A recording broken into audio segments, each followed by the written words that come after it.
Your Excellencies, honorable members, distinguished artists, good afternoon. Hamjambo.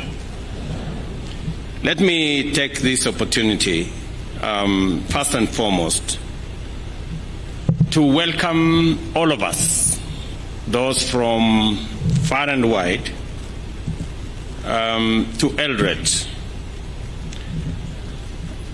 the newest city in Kenya. As you are all aware, Eldoret became the 5th city in Kenya yesterday. And this celebration today, this Winners State Concert, is taking place at a moment and at a time when Eldoret has just become a city. Yesterday, I also had the occasion to receive our great ambassadors, our sportsmen and women who had participated in the Olympics in Paris. And we were very, very proud of their performance. They did exceptionally well. I still want to ask all of us to give them a round of applause. Today, we have seen the champions of our music in the creative industry space. To all of you who participated, those of you who have won, let me congratulate you on my own behalf and on many friends and the people of Kenya for making us proud with your performance.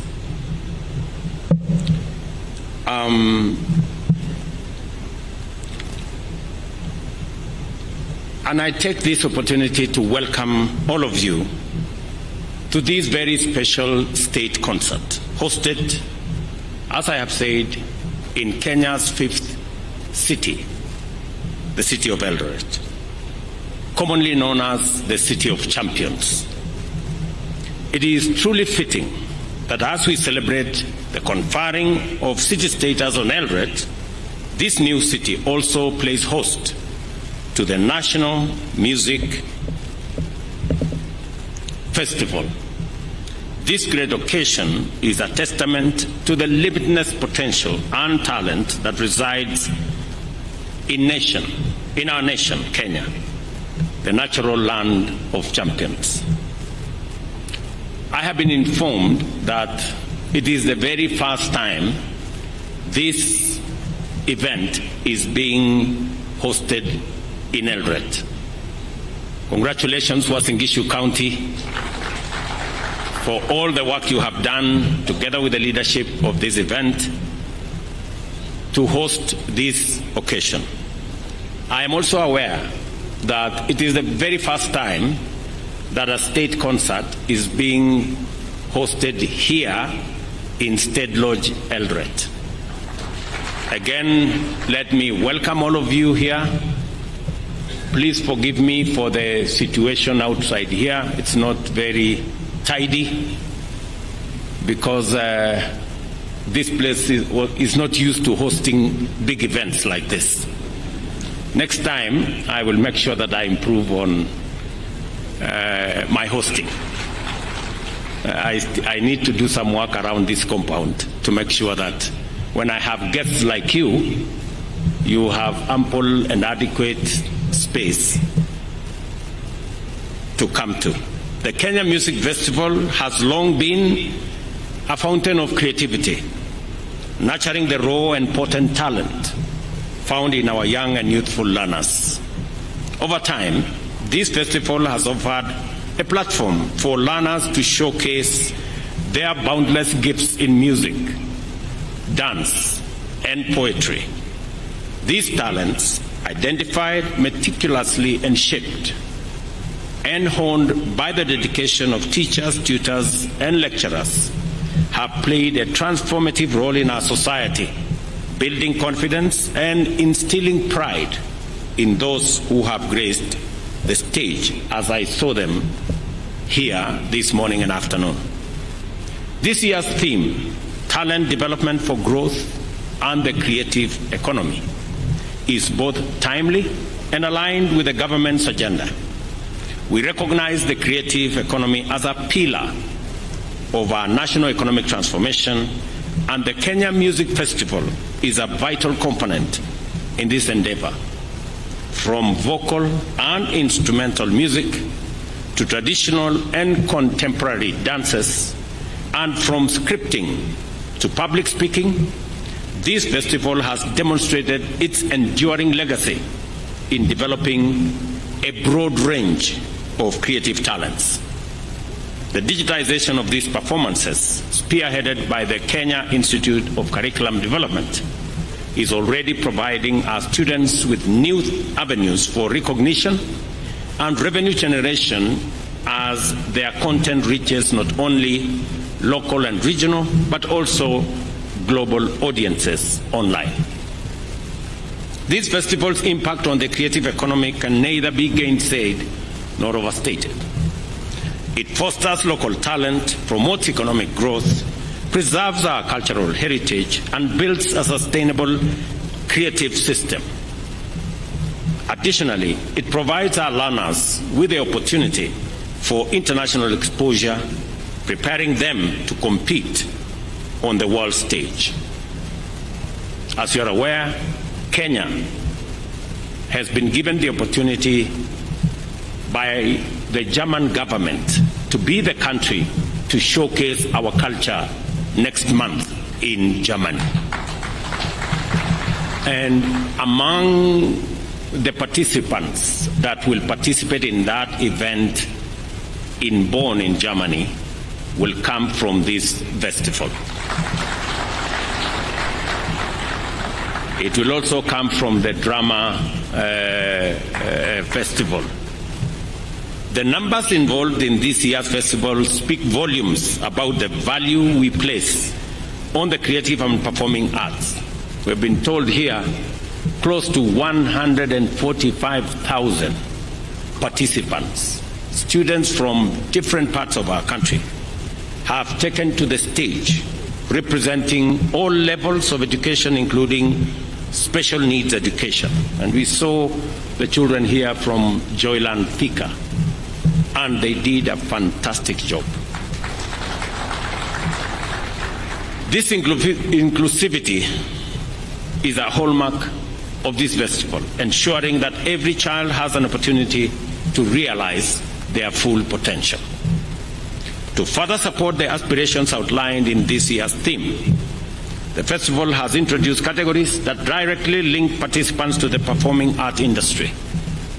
Notably among these is the Pop Talent Show, which provides a space for students to compose and produce their own music using modern technology. With this and the experience around it, our students are positioned to become composers, performers, and recording artists, attributing and contributing to Kenya's vibrant music industry. The festival also plays a crucial role in preserving our cultural heritage through the performance of traditional dances. We must promote these classes and document these dances to ensure they are preserved for current and future generations. This year, we witnessed the first national conference in music held alongside the competitions, as was ably explained by Professor Ngala. We must position Kenya as a cultural and music tourism hub, both at the county and national level.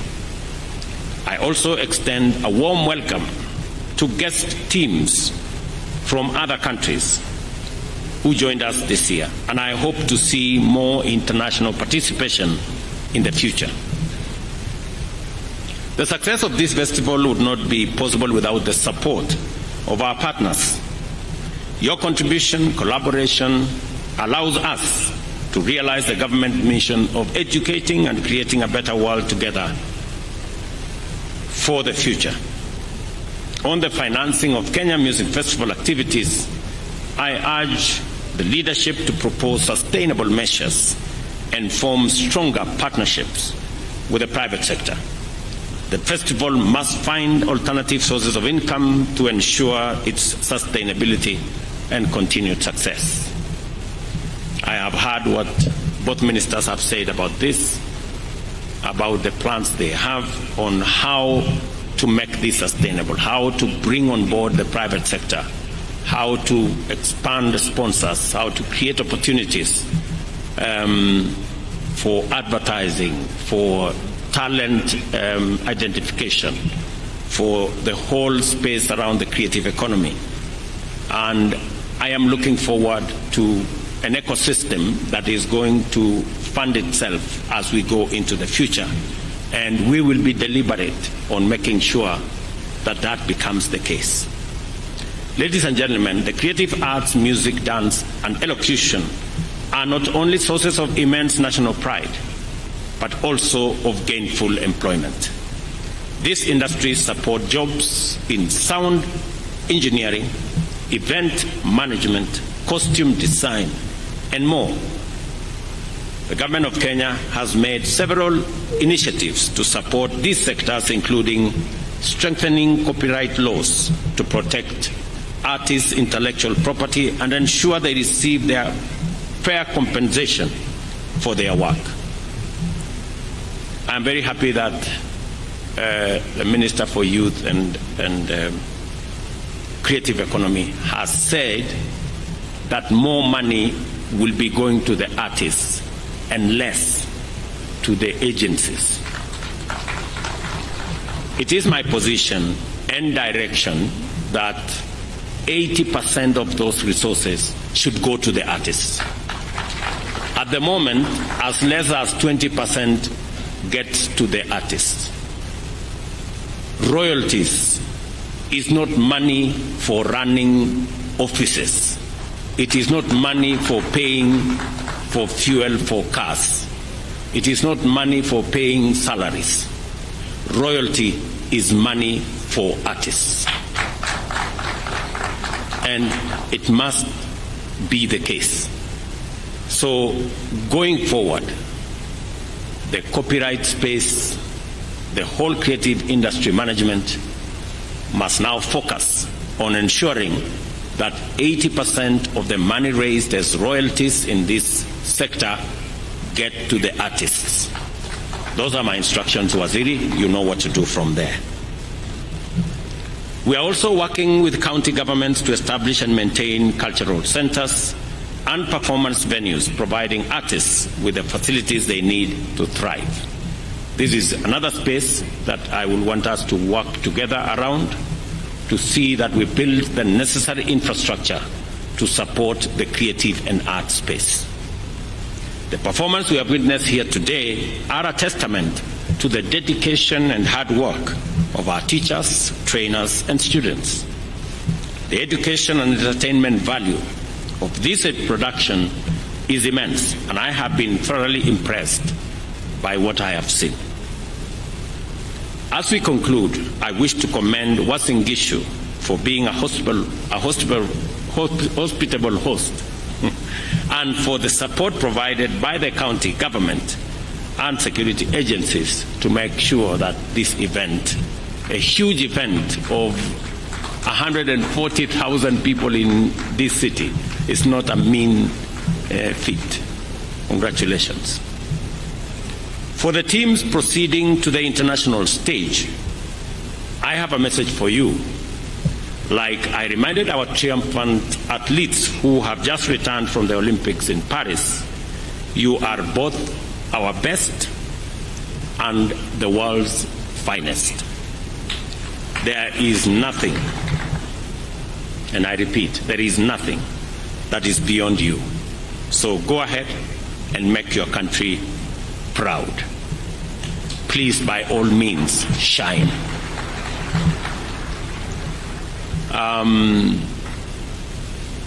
This is a very important space for us because it speaks to our children. And I know this cannot happen without teachers.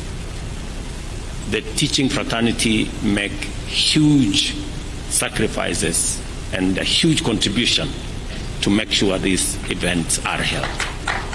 To all our teachers, trainers, and artists in that space, my congratulations for doing a wonderful job. I remember last year I made a commitment that we are going to identify teachers in this co-curriculum space and promote them for what they are doing. I am happy that the directive I gave to the Ministry of Education has been implemented, and 407 teachers who are in the co-curriculum space were promoted last year. I also want to say that we will continue to recognize teachers who are operating in this space and also give them national awards. Last year, I gave 17 teachers in the co-curriculum space national awards, recognizing their contribution to the progress of our nation. We will continue to identify, we will continue to work with you to make sure that we continuously promote this space. Let me also say that as the Minister for Education and the Deputy President have said, we have now concluded sending letters for the new students who are who had earlier been sent letters that were did not have sufficient clarity. That in the next 2 days we will conclude that process so that every parent knows what it is that they need to contribute as the government shoulders the bigger part of our university education and TVET education. Between 90% and 60% is taken care of by the government of Kenya. So depending on the different categories of parents, you either contribute 10% or 20% or 30% at most. So this is the space we are in. We have also agreed that Treasury, TSC, and the teaching fraternity sit together and look at the possibilities of ensuring that we implement our commitment as government so that we avoid unnecessary industrial action in that space and avoid interruptions in our institutions of learning. So that engagement is going to happen, and I want to tell the leadership of all those who are concerned, all the stakeholders, to work together for the interest of our children, respecting also what is due to our teaching fraternity. So we will work with the teachers. I have already given instructions to Treasury to work with the Teacher Service Commission and the leadership of our teaching fraternity, both at the NAT and the Kupet level and also at the other university levels. So it is our intention to make sure that we keep our education space in good shape, because education is the greatest equalizer, and we need to make sure that every child has access to quality learning. And we will continue to do that for the sake of our country. Otherwise, I am very happy this afternoon to participate in this great concert. I wish all of you well. As you go back home, please carry our greetings with you to your parents and to your schools and to every part of Kenya that you've come from. I am very happy to see people here from Kwale, from Turkana, from down in Migori, and all the rest of the place that you have come to this city. Maybe the next time the counties should be offering to host and consider footing some of the bills for the going into the future, because we have brought a lot of business into your town. Imagine we have 3,000 buses in this town, and we have all manner of people sleeping here. So we have close to thousands of people we have brought into this town, and they will be paying in your hotels. They'll be sleeping everywhere. So it's a good show. So otherwise, mimi nataka niseme asante sana. Thank you very much for coming. Thank you very much for this wonderful feat that we have seen, and we will continue improving on this space as a government to make sure that our children get the best. Asanteni sana, and God bless you. Thank you. Another round of